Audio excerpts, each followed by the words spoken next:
El pasajero. Historias escritas por Alex Morales Gómez. Gracias por la confianza. Sin más, comenzamos. Era el último metro de la noche. Iba tan cansado que me fui quedando dormido. Mi estación era la antepenúltima de todo el recorrido. Así que sabía que si me quedaba dormido, tendría tiempo de despertar antes de llegar. En ese entresueño, iba contando las estaciones para no irme a pasar. Si llegaba hasta la última, tendría que tomar un taxi para volver. El arrullo del metro me hizo quedar profundamente dormido. Cuando el vagón entró a la estación, un solo hombre quedaba allí conmigo. Me tocó el hombro y me dijo: «Esta es su parada». Yo abrí los ojos asustado. Efectivamente íbamos entrando en el lugar donde debía quedarme. Extrañado le pregunté a aquel hombre cómo sabía cuál era mi lugar de destino. Con una sonrisa triste me dijo: «Porque la repetías mientras dormías». Le agradecí por haberme despertado y le deseé feliz viaje. Me volvió a sonreír y antes de bajarme me dijo: «Disfruta la vida, tú que puedes bajar». Era una frase bastante salida de contexto. Aún así, me despedí con la mano. Al estar en la estación y ver que el metro se marchaba, me quedé pendiente de aquel buen samaritano. Pero el hombre había desaparecido. En el vagón no había nadie, y a pesar de ser ya muy noche, el lugar estaba bastante iluminado. Emprendí camino a casa, extrañado y asustado. Después que no vi el hombre allí, sentí un escalofrío recorrer mi cuerpo. Un policía que estaba en las puertas de salida vio mi cara pálida y me preguntó si todo estaba bien.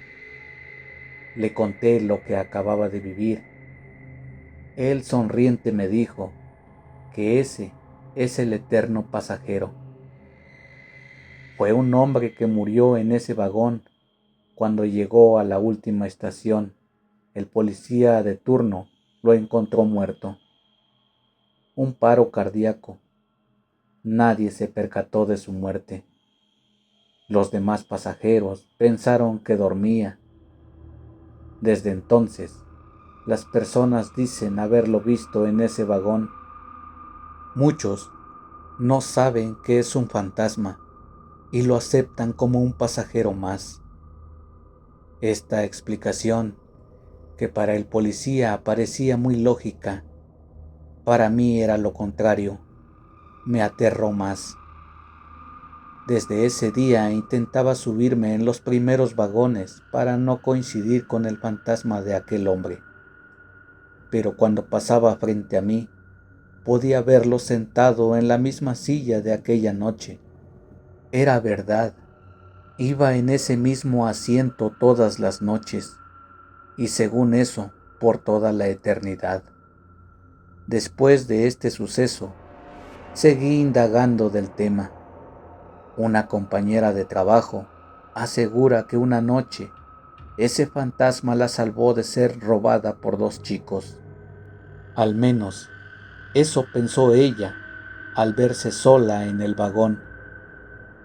Solo quedaba ella. En una parada se subieron dos jóvenes de mal aspecto. Ella sabía que solo estaban ellos tres. Cuando se subieron y la vieron ahí indefensa, se le fueron acercando con una sonrisa que no denotaba nada bueno. Pero antes que llegaran a ella, sintió una mano sobre su hombro. Era un hombre mayor, entre unos 40 y 50 años. Le preguntó si todo estaba bien. Los jóvenes también lo vieron, pero al parecer no de la misma manera que ella lo veía, porque de inmediato se notó el miedo en sus ojos y empezaron a retroceder. En la próxima estación se bajaron aterrados. Ella volteó para agradecerle al hombre, pero ahí no había nadie. Había desaparecido. Y ella estaba segura que no se había bajado. Después supo, al igual que yo, que era un fantasma. Almas en pena.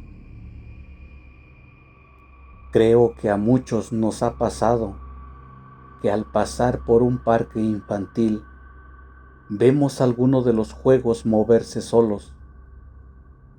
La mayoría lo asociamos al viento. No queremos pensar que es un espíritu de alguien, más que nada de un niño que esté allí. Esto nos causa tristeza y miedo. A pocas calles de mi casa había un pequeño parque de estos. Muchas veces al regresar a casa de noche pude ver aquel extraño suceso, más que nada en un columpio que quedaba muy al fondo, por esto era menos notorio, pero yo ya me había fijado en él varias veces, porque no era un simple movimiento, es como si en realidad alguien estuviera allí. Aquella noche iba un poco ebrio. Esto me animó a acercarme a dicho juego. En mi sano juicio, no hubiese podido. Al estar cerca, escuché con toda claridad la risa de un niño que sale directamente del columpio. El licor desaparece de mi cuerpo. Sé que mi corazón no resistiría algo así y corrí a casa. A pesar del miedo que sentí esa noche, me quedó la duda de saber qué era lo que en realidad había allí. ¿El alma de un niño? ¿Pero por qué seguía en ese lugar?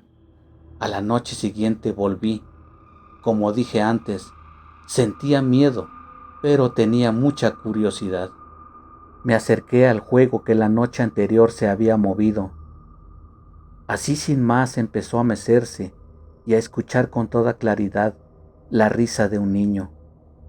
¿Cómo podía ser un alma en pena si su risa infantil decía que la estaba pasando bien? Claro que sentía un terror que no puedo explicarle a quien lee mi experiencia. Aún así, estuve allí hasta que el parque quedó en completa quietud. Miré la hora, eran las 3 de la mañana. Volví a casa con la firme intención de volver a la noche siguiente. No sé qué quería encontrar o ver, en verdad, pero era esa curiosidad morbosa por lo desconocido. En la tarde le hablé a mi vecina de al lado. Le conté lo que estaba pasando. Ella me pidió no jugar con esas cosas, ya que muchas veces no es lo que parece. Pero si seguía con mi intención de seguir yendo a ese parque, no debía tener ningún contacto con aquel espíritu, ni verbal ni físico, o si lo viera en algún momento o quisiera comunicarse conmigo. Claro que le dije que sí, no quería saber nada de seres o almas en pena. Llegué muy temprano, vi a muchos niños estar en los juegos hasta tarde. Por alguna extraña razón, la mayoría dejaba aquel columpio solo. Si alguno se subía en él, lo hacía solo por un momento y se iba a buscar otro juego. Por alguna razón les molestaba. Pensé que tal vez el alma de aquel pequeño no quería que nadie estuviera en su juego favorito. Eran más de las 10 cuando se fue el último niño. El columpio empezó a moverse solo como en la noche anterior. La risa del niño denotaba felicidad, algo que no podía caber en mi cabeza. Penar debe ser sufrir y ese niño se divertía. De un momento a otro empezó a caer una llovizna suave, así que me dispuse a irme. No quería mojarme por nada. En ese momento el niño me habló. Me dijo con su voz infantil: no me dejes solo, quiero a mi mamá. Su voz sonaba al borde de las lágrimas, así que a pesar de la advertencia de la mujer que vivía junto a mí, le pregunté dónde estaba su madre. El alma me dio un vuelco y el corazón se me quería salir. Ahí de pie estaba el niño, al lado de aquel columpio. Sentía el miedo más profundo, pero también el deseo de ayudar a aquella pequeña criatura. Mi cuerpo temblaba, mis pies flaqueaban a la hora de avanzar. Aún así pregunté: ¿dónde está tu madre? Llegué hasta donde él y puse mi mano sobre su hombro para darle seguridad. Era real y muy palpable, eso sí, muy fría. Él me miró sonriente, así que volví a preguntar dónde estaba su madre. Lo que ocurrió en ese instante fue lo más aterrador de aquella vivencia. Él contestó, pero no con la voz de un niño. Era algo como una voz gruesa, como la de un hombre que ha fumado toda su vida. Simplemente dijo: En el infierno. el niño cambió por completo. Era la cara de un hombre, pero con cuerpo de serpiente. No tenía manos ni pies, solo la cara. Y todo lo demás era una serpiente. Intentó enrollarse en mi cuerpo, como lo haría cualquier especie constrictora, mientras se reía con unas carcajadas aterradoras. ¿Cómo logré? Pude zafarme y huir. Cuando salía de aquel parque, volví a escuchar la voz del niño. No me dejes, quiero a mi mamá. No volví la mirada, corrí a casa. En la mañana, hablé con mi vecina de lo ocurrido. Me respondió que me lo había advertido. La mayoría de estas cosas no son almas en pena, son demonios que buscan hacernos daño o entrar en este mundo.